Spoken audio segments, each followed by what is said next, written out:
السلام عليكم ورحمة الله وبركاته. النهاردة بقى هعمل معاكم البامية باللحمة، طعمها تحفة.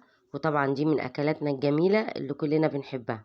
معايا حلة على النار فيها مية بتغلي، هنزل بقطع اللحمة كده فيها. طبعا احنا اللحمة دي كلها حمرة، بس أنا بحط حتتين دهن كده عشان تخلي الشوربة دسمة وطعمها حلو. وبعد كده أول ما الشوربة تغلي معايا هشيل الريم اللي هيطلع منها كله، وهنزل عليها بطماطمايه وبصلايه مقطعه. وبعد كده هنزل بالتوابل: فلفل اسود، البهارات السبعه، معلقه صغيره كبابه صيني، كام ورقه لورا، وحوالي 4 أو 5 فصوص حبهان كده مفتوحين. وهنقل بقى الشوربه على عين تانية كده عشان اللحمه تستوي. وفي حله تانية على النار هنزل بمعلقه سمنه او معلقه زبده. اول ما تسخن او تسيح معايا هنزل ببصله كده مقطعاها مكعبات. اول ما تديني اللون ده وتحمر معايا على طول هنزل بالصلصة. الصلصة دي كده انا مفرزاها، هي متسبكة مش هتاخد وقت معايا، بس هنزل عليها بكوباية مية سخنة من الكتل. واول ما احس كده ان هي اتسبكت معايا على طول هنزل بالبامية.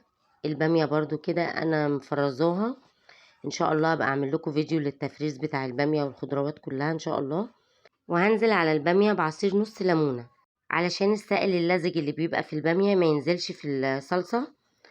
وبعد كده هسيبها بقى تتسبك معايا شوية.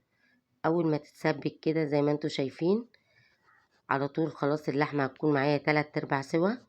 هنزل باللحمة كده على البامية.